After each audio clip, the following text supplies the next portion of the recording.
Olá, pessoal. Vamos agora para mais um Papo Cabeça. Vou conversar aqui com o Dr. Leandro Lengruber Kropf.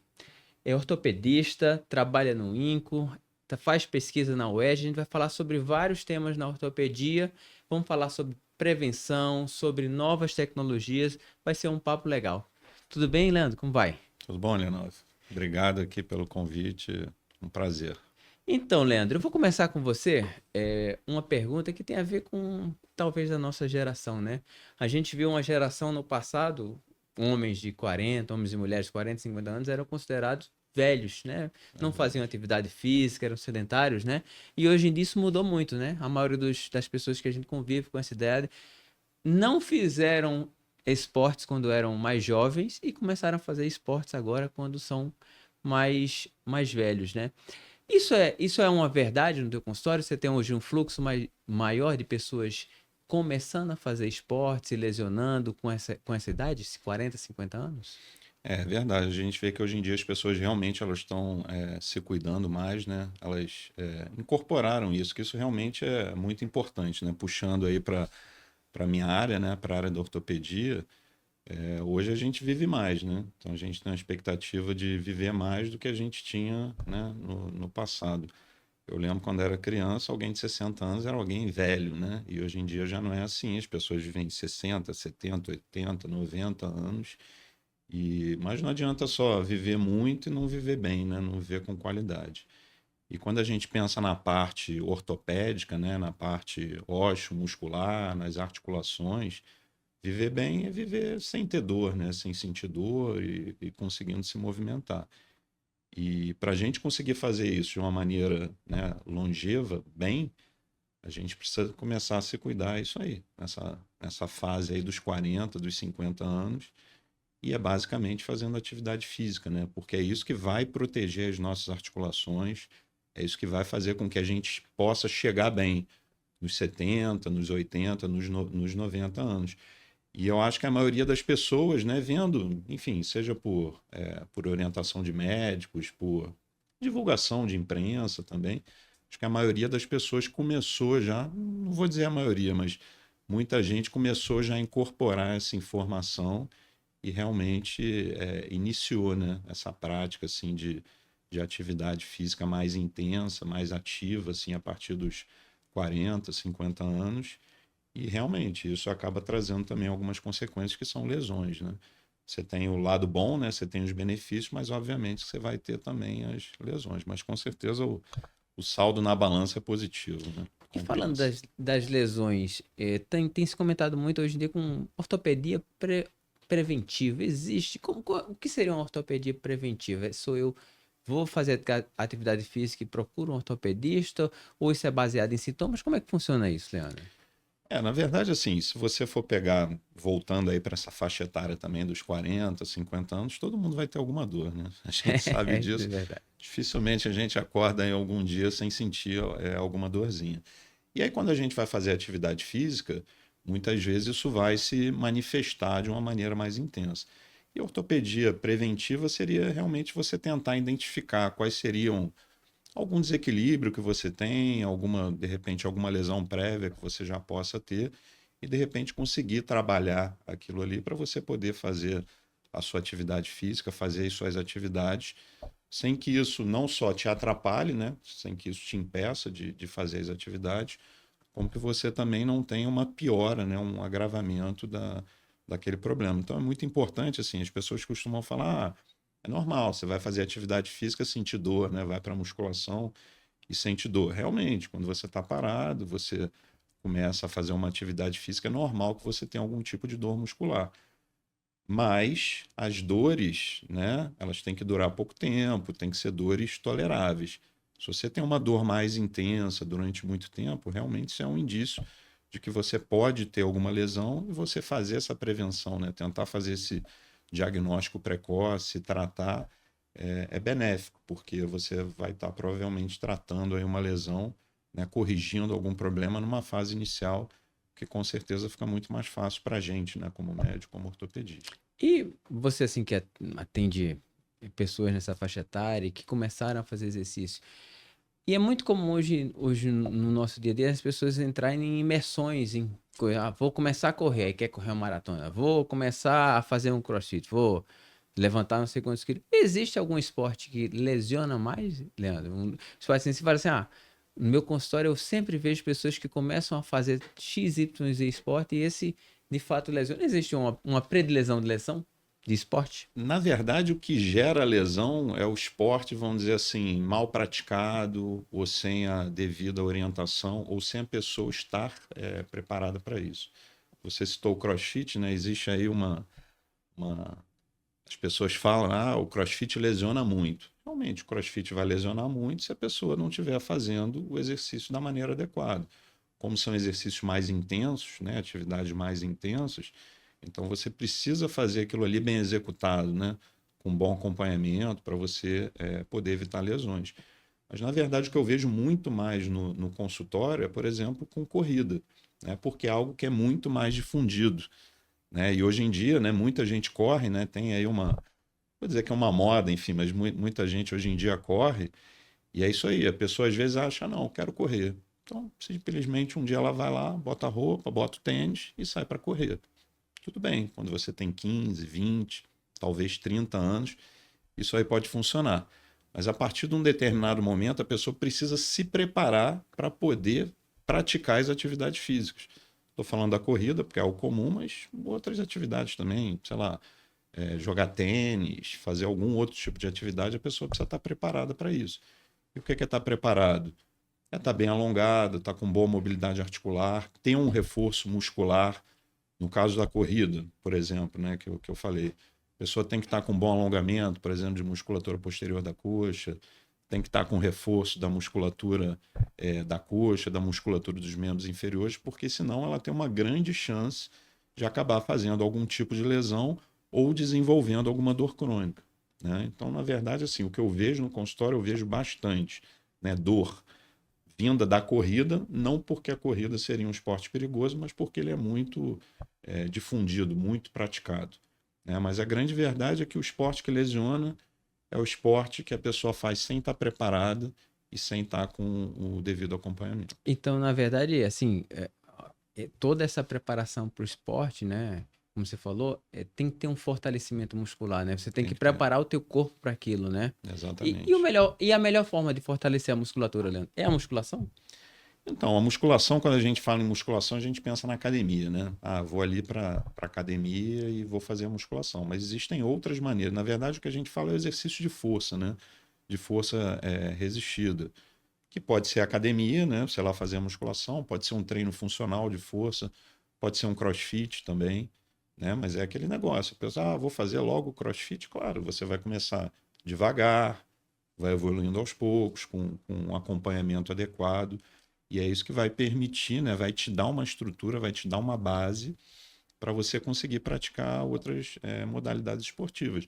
E é isso também que vai te proteger, né? Pensando, como eu falei antes, na longevidade, né? É isso que também que vai proteger as suas articulações. Não é você jogar tênis que vai proteger as suas articulações, não é você fazer uma corrida que vai proteger as suas articulações, né? Não é fazer uma caminhada. É claro que essas atividades físicas têm também benefícios, vão te ajudar a emagrecer, vão te dar uma satisfação pessoal, enfim, vão te dar mobilidade, vai ser bom como um todo. Mas quando a gente pensa nessa parte de proteção das articulações, realmente o exercício de força, né, de ganho de massa muscular, esse é o melhor nesse sentido. Uhum. E me fala uma coisa, às vezes a gente escuta várias pessoas falando assim, não quero começar a fazer atividade física, mexer com meu joelho e tudo, porque na minha família, meu avô tinha artrose, meu pai tem artrose, e eu tenho tendência a ter artrose. Isso é uma verdade, Leandro? Isso é um desgaste da articulação por digamos, um perfil genético ou familiar, ou foram pessoas também que cuidaram mal do corpo? Na verdade é um conjunto de coisas, né? Tem um fator genético associado, né?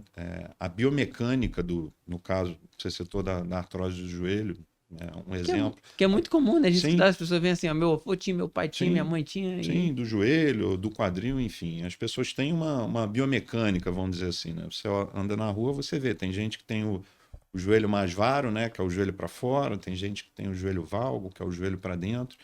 E isso, principalmente quando isso é muito acentuado, Isso interfere na biomecânica do membro inferior, na distribuição de cargas, né, do membro inferior. Isso, ao longo dos anos, realmente isso pode acelerar ou não o desgaste. Isso aí, muitas vezes, tem realmente um fator genético associado. Mas não é só isso, é a pessoa também que não se cuidou, é a pessoa que não tem uma boa musculatura, então acaba sobrecarregando as articulações, é a pessoa que tem um peso elevado, que vai também sobrecarregar as articulações, e claro, né, tem outras situações também, se a pessoa já teve um acidente, já teve alguma fratura ali ao nível da articulação, que são também fatores que podem propiciar que essa artrose apareça, né? Então, na verdade, é um conjunto de coisas, o fator genético está associado, mas não é só isso. E esse fator genético que você falou a respeito de Genovar ou Genovalgo, né? Existe um perfil que é pior para o joelho? Ele para fora ou para dentro? Para as pessoas entenderem assim, são pessoas que têm as pernas arqueadas para fora ou as pernas arqueadas para dentro. Existe algum que sobrecarrega mais, Leandro? Quando a gente fala especificamente da artrose do joelho, né, a gente vê que o mais comum na artrose do joelho é o genovaro, né? Então a pessoa, inclusive, o joelho vai entortando, né? A pessoa desenvolve a artrose e o joelho vai entortando e vai ficando varo. Então é muito mais prevalente na artrose, né, as pessoas com genovaro, né, quer dizer, o joelho arqueado pela artrose, do que o genovalgo. E tem algo que a gente pode fazer para impedir, digamos, ou retardar esse processo de artrose nessas pessoas que têm, digamos, essa predisposição, algum tipo de exercício, como você falou, que a musculação, entre outros, né, podem... Existe algum tipo específico? A principal coisa é realmente o ganho de musculatura, né? Porque você imagina assim, né? Quando a gente está andando, quem está levando a gente para os lugares são nossas articulações, o nosso esqueleto, nossa musculatura. Se você tem uma musculatura forte, né? Pensando assim, falando de uma maneira simples, até bem leiga, se você imaginar que você está com a musculatura forte, você vai sobrecarregar menos a sua articulação, né? Para você fazer essas suas atividades. E o oposto também é a mesma coisa. Se você tem uma musculatura fraca, a sua articulação ela vai acabar precisando trabalhar mais, né? Vamos dizer assim, de uma maneira simples. Então é isso, você fortalece a sua musculatura, se você tem uma boa mobilidade articular, você vai acabar sobrecarregando menos a sua articulação. Isso vai fazer com que ela, se você já tem uma tendência aí que seja genética, né, desenvolver uma artrose, não digo de repente evitar, mas de repente lentificar esse processo ou até mesmo evitar que você evolua, né, para essa patologia no futuro. Então, mais uma vez, o fundamental é realmente a musculatura. Claro que tem outras coisas também, né, o peso, né, o peso corporal, né, o peso corporal elevado também, questão do alongamento, mas a musculatura é realmente o nosso principal protetor quando a gente fala em articulação. E vamos imaginar hipoteticamente essa pessoa que a gente está falando, que tem as pernas arqueadas, não se tratou, enfim, está começando a sentir dor, né? E eu vou falar o que eu me lembro da época da faculdade, né? Falar assim, olha, vai caminhar para botar uma prótese do joelho. Tem que botar uma prótese no joelho, né? E a gente vê muita informação hoje sobre uma medicina regenerativa, né? Que parece que está caminhando também aí, né, Leandro? Para o lado da ortopedia. Você pode falar um pouco o que é essa medicina regenerativa na ortopedia? Então, hoje, quando a gente quando a gente fala, né, em ortopedia regenerativa, eu vou dizer que isso é o grande boom, né, vamos dizer assim, da ortopedia. Se você abrir assim, redes sociais, né, esse tipo de coisa, você vai ver lá um monte de gente falando de ortopedia regenerativa. E eu, particularmente, realmente acho que esse é o futuro da ortopedia. Tá? Hoje é o que você estava falando. Você tem uma artrose, você precisa operar, colocar uma prótese. Eu, sinceramente, acho que o futuro não vai ser esse. Né? Eu acho que daqui a alguns anos, claro que muitos anos, né? Estou fantasiando aqui um pouco, mas você tem um problema no joelho, você tem artrose no joelho, você vai chegar na farmácia, vai pedir ali um comprimidinho do joelho. Aí você vai tomar o joelho e você vai ter um joelho regenerado. É claro que vai demorar muito para a gente chegar nesse ponto ainda, né? Não que eu não acho que vai chegar, eu acho que vai chegar. Mas eu acho que a gente vai evoluir, a gente vai operar muito menos do que a gente opera hoje. Por quê? O que é uma artrose? Ela é um desgaste da articulação, uma articulação que está destruída, né? Basicamente a cartilagem. E hoje a gente não consegue fazer regenerar essa cartilagem. Tá? Hoje isso não é possível. Então por isso que isso acaba evoluindo até um ponto em que a gente precisa substituir essa articulação, que é justamente a colocação de prótese. E a ortopedia regenerativa, ela vai no sentido de realmente tentar achar meios para fazer com que essa regeneração aconteça, né? Hoje a gente não consegue, mas será que a gente não vai conseguir? Então vamos tentar fazer isso. E ela vem conseguindo alguns resultados, não digo na regeneração. Tem muita gente que vende, eu vou conseguir regenerar, vou regenerar seu menisco, vou regenerar sua cartilagem. Na verdade, na prática, o que a gente vê, a gente ainda não consegue fazer essa regeneração, mas a gente já consegue, na ortopedia, alguns bons resultados, principalmente no aspecto clínico, né? Quer dizer, a melhora da dor, melhora dos sintomas, eventualmente melhora da mobilidade do paciente. No longo prazo, aquela articulação ela não está sendo regenerada, mas a gente consegue pelo menos já dar uma qualidade de vida melhor para esse paciente. Mas isso é o que a gente tem hoje, né? Pensando no futuro, eu realmente acho que a gente vai chegar num ponto em que a gente vai conseguir regenerar. Mas é óbvio, para você conseguir regenerar, o paciente não pode ter todas aquelas alterações mecânicas, né? Como você mesmo falou ali, do joelho, o joelho vai ficando arqueado, a pessoa vai ficando com a perna arqueada. Quando chega num momento desse, né, uma situação mais extrema, mesmo que você consiga, né, regenerar essa articulação, essa cartilagem, a pessoa já vai estar com várias deformidades que realmente você não tem como corrigir sem ser com a cirurgia. Mas eu acho que principalmente para os casos iniciais, né, onde a articulação está começando a degenerar, a cartilagem está começando a se desgastar, eu acho que a gente tem um longo caminho, aí, um campo aberto pela frente que, a meu ver, é muito promissor. Eu acho que a gente vai operar muito menos no futuro do que a gente opera hoje, pelo menos as doenças degenerativas. E nesse quesito, assim, que, enfim, até para o público leigo, né, que nos vê, né, a gente sempre pensa na articulação, esse desgaste, você falou assim, é 2 ossos, tem a cartilagem e tem um lubrificante, um óleo ali, né, Isso.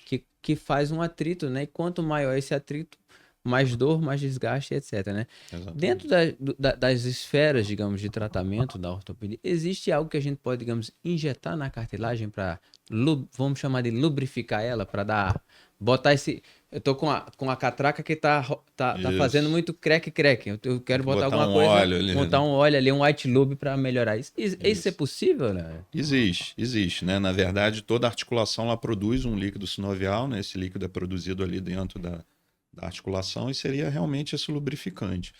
O que acontece na articulação que está degenerada, né? Que já tem algum desgaste, que você tem alguma lesão na cartilagem, esse líquido produzido ele passa a ser um líquido inflamatório, né? Um líquido que tem inflamação e que não tem a viscosidade adequada também.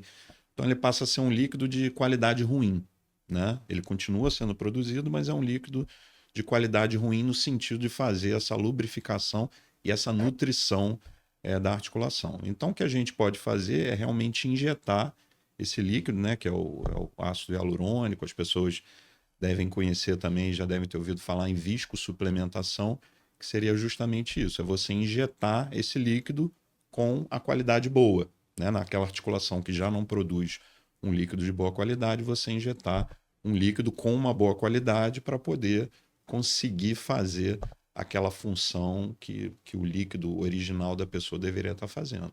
Isso tem suas indicações, não serve para qualquer caso, para os casos mais avançados isso não vai funcionar, mas tem suas indicações, isso pode ser feito sim. E serve para todas as articulações, tipo ombro, joelho, quadril, para as grandes Sim, articulações? basicamente para todas as grandes articulações isso funciona. Possível. É possível. E isso é um procedimento, por exemplo, você faz no consultório, é centro cirúrgico? Como? É um procedimento que dá para fazer no consultório até, né?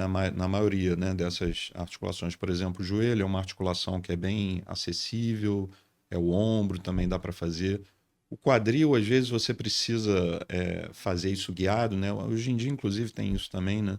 É bastante algo que vem pegando aí bastante força hoje em dia, né? Você fazer essas infiltrações, essas suplementações guiadas, né? Por ultrassom, por exemplo. Isso facilita muito. Para algumas articulações, como, por exemplo, o quadril, é fundamental, né? Mas é possível fazer no consultório, sim. Dá para fazer no centro cirúrgico também, né?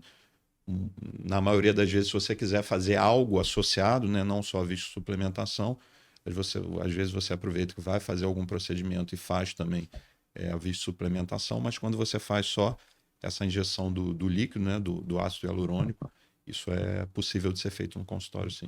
E nessa, enfim, que você falou sobre a ortopedia regenerativa, né? Existe algum. Você trabalha com linhas de pesquisa na UERJ com relação a isso? E existe alguma pesquisa no sentido de promover, digamos, a produção desse líquido, algo que vai melhorar a tua articulação? E como é que funcionam as pesquisas com relação a isso? Isso não é comercial ainda não, né, Leandro? Essa medicina regenerativa? Isso está começando a ficar, né? Inclusive tem até algumas coisas, né? Por exemplo, não sei se você já ouviu falar, muita gente ouve falar em PRP, que é o plasma rico em plaquetas, que é algo que é usado muito ligado ao esporte, por exemplo, fora do Brasil, né? Você vai na Europa, mundo árabe, Estados Unidos mesmo, o pessoal usa bastante com atleta para lesões musculares, É enfim, mesmo? usam bastante. Mas aqui no Brasil, ele só é liberado por enquanto para a linha de pesquisa, tá?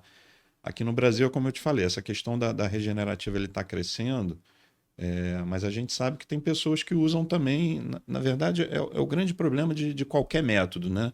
Você tem que ter aquela indicação precisa e usar para aquilo.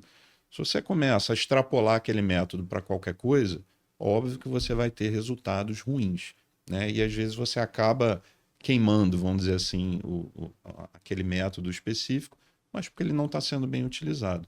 Então, assim, hoje lá na UERJ a gente tem 3 linhas de pesquisa, 3 alunos de mestrado, né, fazendo linhas de pesquisa na ortopedia regenerativa, com PRP, com BMA, que seria um aspirado de medula óssea, e com bloqueios também, né, articulares, e a ideia é justamente tentar responder essa pergunta. Para que funciona? Ele funciona para isso? Ele funciona para isso aqui? E se funcionar, como tem que ser feito? Como seria um protocolo? Né? Porque hoje as pessoas acabam fazendo. Ah, eu vi ali fazendo assim, vi ali fazendo assim. Então a ideia é a gente tentar, né, chegar nas indicações precisas e num protocolo. E é por isso que eu digo que eu acho que o futuro vai ser esse, é porque a gente está começando agora. A gente hoje lá na UERJ, a gente tem 3 linhas de pesquisa, tem vários outros lugares também fazendo pesquisas nesse sentido. Eu acredito que daqui para frente a gente vai ter cada vez mais estudo científico, né, sobre isso e a gente vai conseguir chegar a essas respostas. E nesses avanços, né? Eu sou um apaixonado na tecnologia, né, da medicina, né? Comecei a fazer cirurgia robótica há 10 anos atrás e eu vi que agora também tem um robô da ortopedia, não é Tem, isso, Leandro? tem também. Como é esse robô da ortopedia, Leandro? O que ele faz? O robô da ortopedia é um pouco diferente do robô que você, por exemplo, usa, né? Porque o robô que se usa na cirurgia geral, usa na cirurgia de cabeça e pescoço, o robô ele acaba ali atuando, vamos dizer Isso, assim, é né? um joystick. É um joystick, né? Você faz e o robô vai e mexe ali, né? Opera, entre Isso. aspas, o paciente. O robô na ortopedia, na verdade, ele é mais um navegador, né? Por exemplo, você vai colocar uma prótese de joelho, você vai colocar uma prótese de ombro no paciente. Você tem diversos itens, né? Itens não, né? Parâmetros que você tem que olhar para você colocar aquela prótese no posicionamento mais adequado, né? E o que a gente sempre fez era não só, não vou dizer que era tudo no olho, né?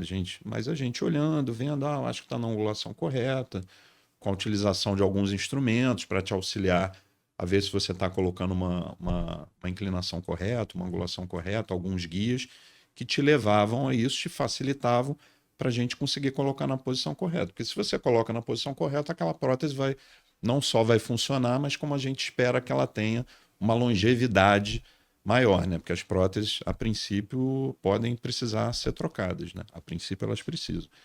Então, na verdade, o robô na ortopedia, que é esse navegador, ele chegou para isso, né? Para dizer se você está colocando no posicionamento correto, né? Porque às vezes você pode ter alguma dificuldade de identificar. Então, o robô, né? Que na verdade não é bem um robô, é mais um navegador, ele indica isso: a angulação está tal, a antiversão está tanto, a retroversão está tanto, que são os parâmetros que a gente precisa para poder colocar a prótese de maneira adequada. Então, ele sim tem bastante uso, ajuda bastante, mas é um robô diferente do que você Então ele não faz utiliza. nenhum tipo de corte, né? Ele, Não. ele programa, digamos assim, né? Ele é um navegador. É isso aí, é como se fosse um GPS mesmo, Aham. porque ele está te mostrando ali coisa que você não consegue ver, né, a olho nu. Você vê, ó, a angulação é tanto. Eu fazia, por exemplo, ali com um determinado aparelho que eu colocava ali por exemplo, 5 graus de angulação. Mas são guias que você encaixa. Aí você vai para o navegador, vai para o robô, ele diz, ó, você botou aqui com 5,7 graus. Ah, tá bom. Ou então não, você achava que estava 5, na verdade está 2. Opa, então Tem que vamos virar. ajustar isso aqui. Então ele ajuda nesse ponto. Mas quem realmente executa, quem corta, quem coloca, é o cirurgião. E nessa história dessas novas articulações, do robô e etc, né?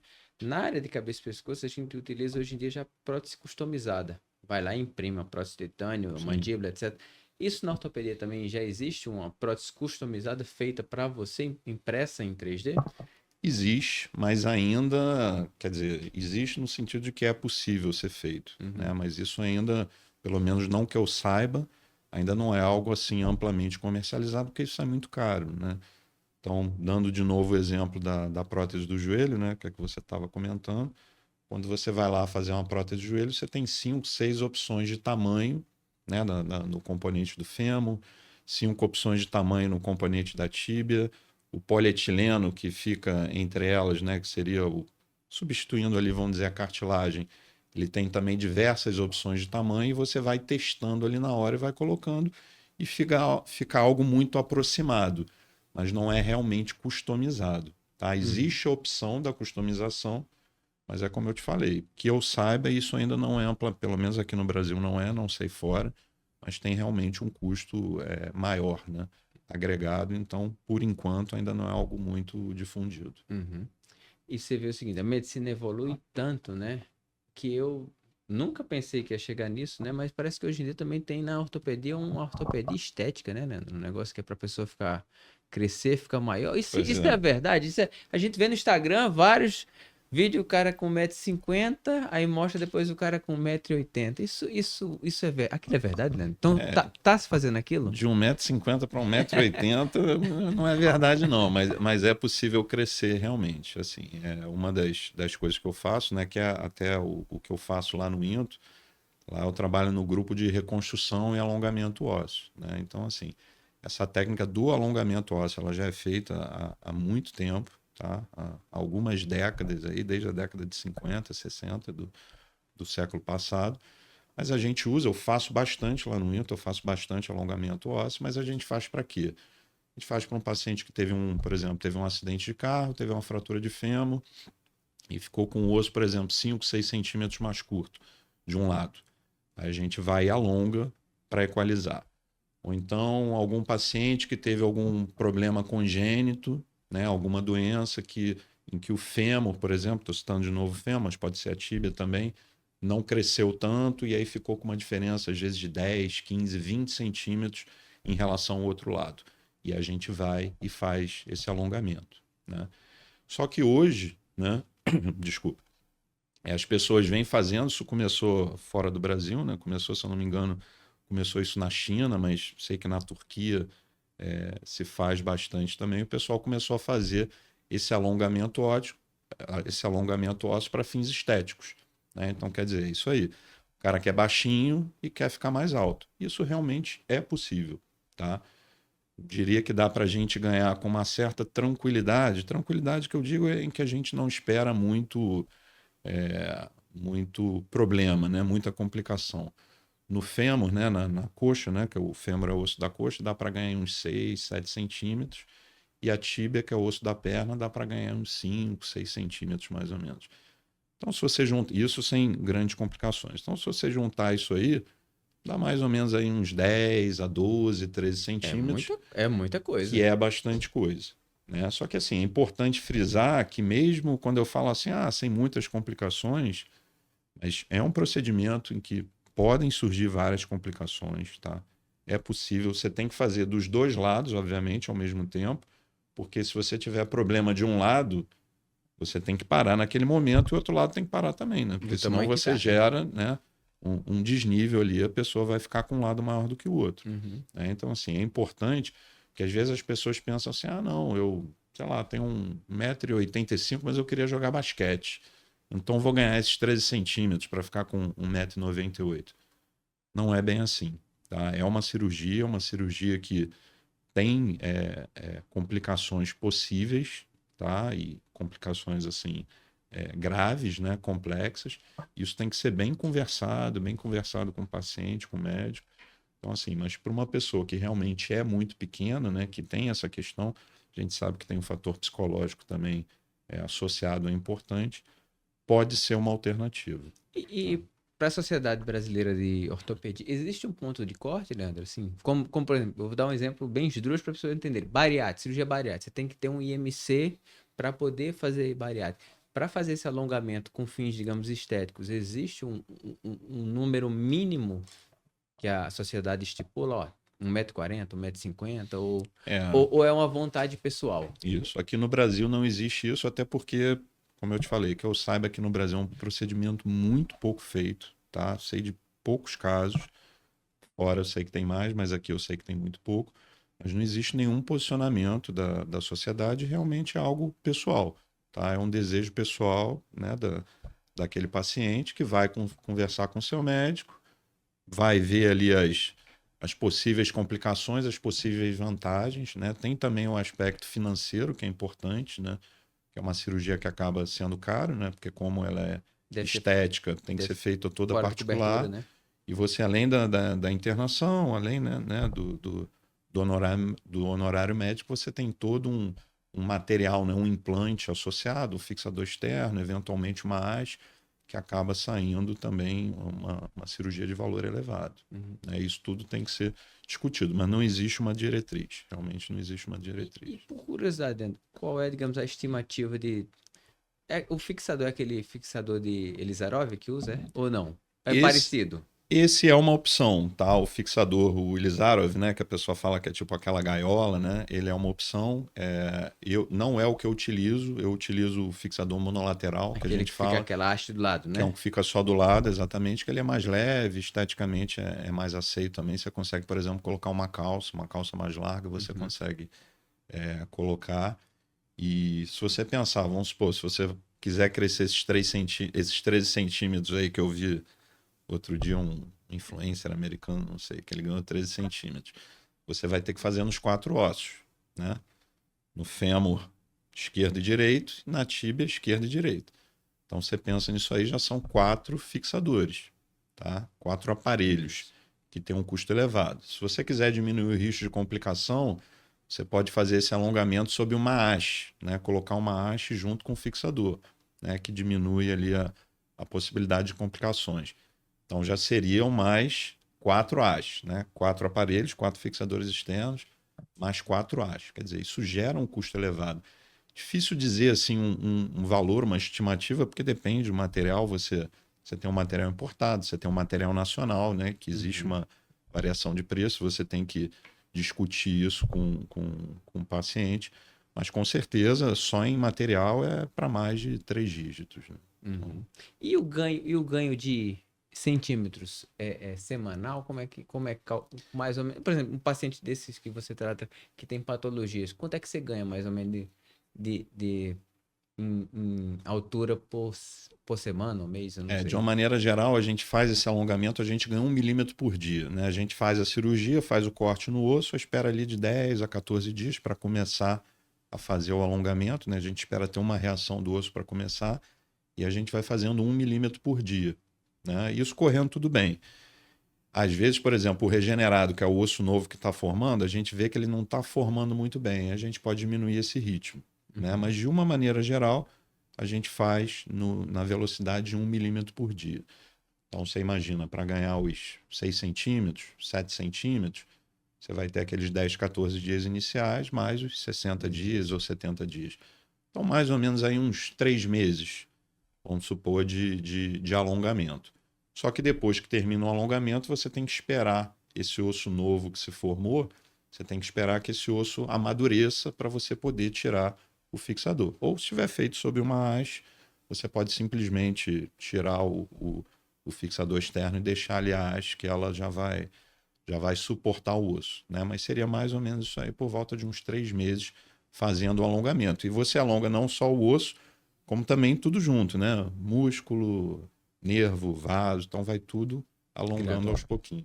E a gente está falando de membro inferior. É possível também no membro superior, por exemplo, se teve um trauma, um tumor, alguma coisa que encurtou o tamanho do membro. É possível também fazer Sim, essa é mesma técnica? possível também no membro superior. A gente faz não só nesses casos, né, a pessoa que eventualmente teve um acidente, mas às vezes para paciente acondroplásico, por exemplo, que tem um membro mais curto, e às vezes isso dificulta até a higiene pessoal, então eventualmente a gente pode pensar em fazer esse alongamento também de membro superior.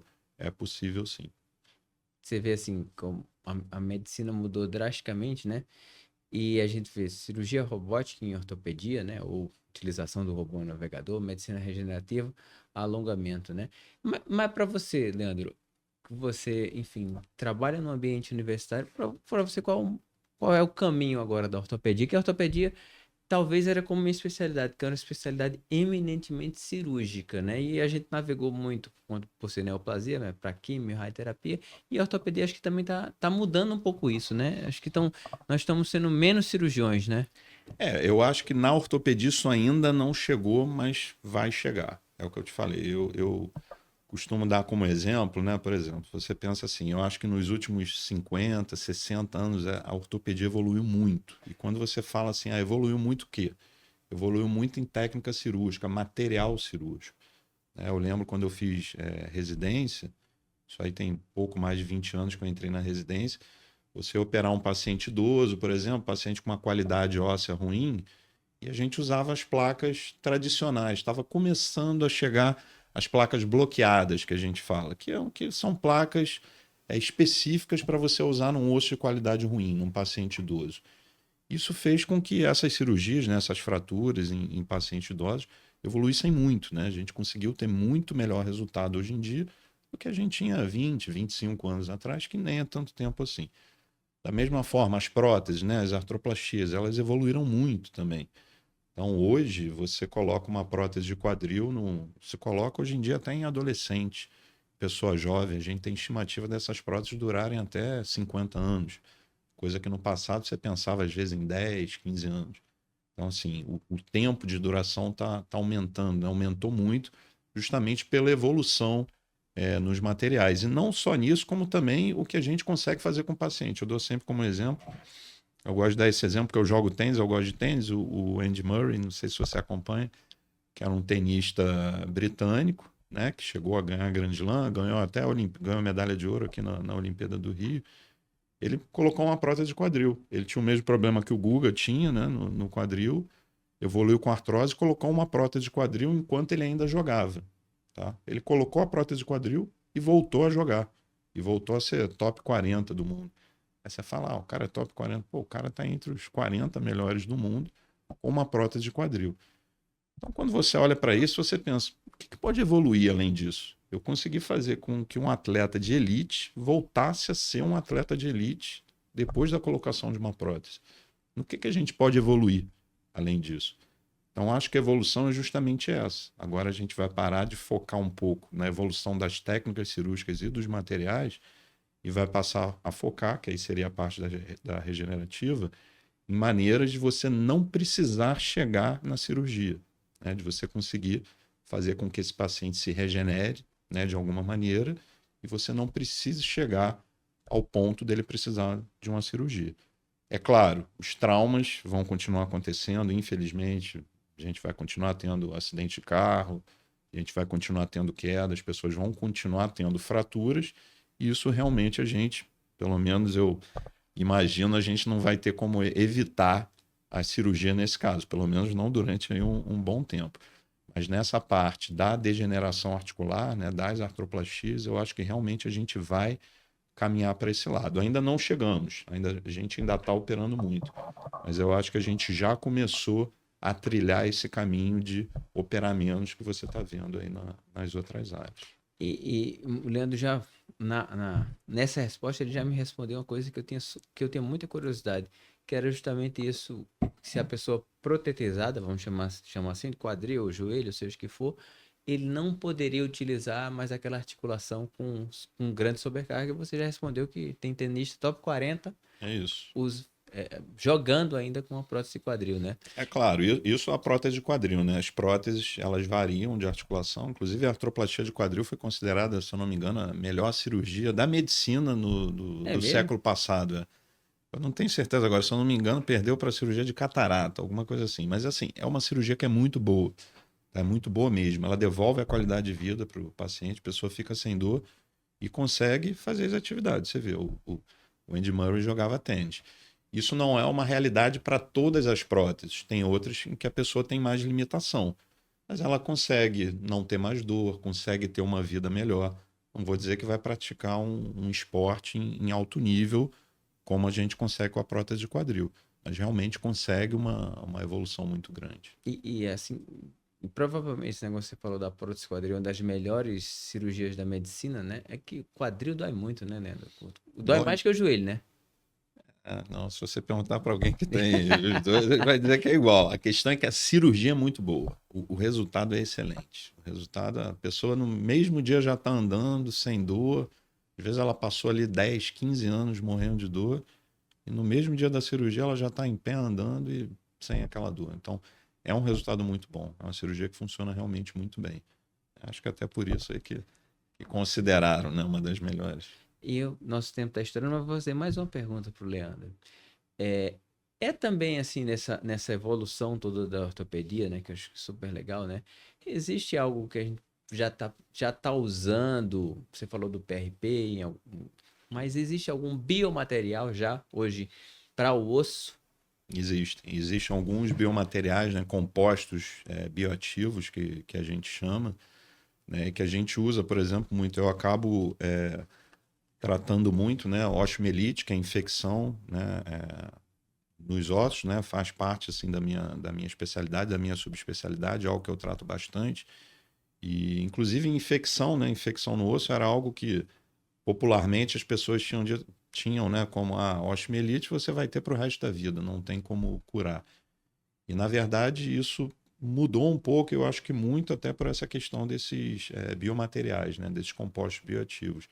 A gente tem esses compostos em que a gente consegue, por exemplo, fazer um antibiótico local, num local em que você tem ali uma infecção, você coloca ali um fosfato de cálcio embebido em antibiótico, você consegue fazer um antibiótico local em alta dose, o que vai ter um efeito muito melhor do que um antibiótico que você faça venoso. Você tem um outro composto bioativo, que é um vidro bioativo, que eles chamam, bioactive glass, em que você altera o pH ali da região e aí você faz com que a bactéria não se desenvolva, né? Inibe a proliferação da bactéria e acaba conseguindo tratar também ali aquela infecção. Então, sim, realmente a gente tem esses biomateriais, né? E eu acho que eles também, da mesma forma que a ortopedia regenerativa, eu acho que esse vai ser também um dos focos daqui para diante na ortopedia, justamente o desenvolvimento desses biomateriais que vão ajudar bastante a gente também, diferente da ortopedia tradicional que a gente tem até hoje. Perfeito. Eu conversei aqui com o Dr. Leandro Lengrove Croft sobre. Eu vou te falar que eu conversei, acho que passado, presente e futuro da ortopedia, né? Então, Isso aí. é interessante a gente ver como era no passado, o que está evoluindo, né? E o que a gente pode oferecer de positivo para os pacientes, né, Leandro? Com certeza, eu acho que é isso. Isso é uma coisa que me atrai bastante, né? Eu gosto sempre de pensar como vai ser no futuro. E eu gosto de pensar nisso, né? Ver como é que era, como é que é e como é que vai ser. E eu vejo que a gente tem um caminho muito amplo aí pela frente, então, assim, com muitas possibilidades que a gente vai conseguir beneficiar muita gente que hoje talvez a gente não consiga, entendeu? Pelo menos não de uma maneira tão boa, e eu tenho certeza que daqui a alguns anos a gente vai conseguir fazer isso. Perfeito. Obrigado pela presença, Leandro. Eu que agradeço.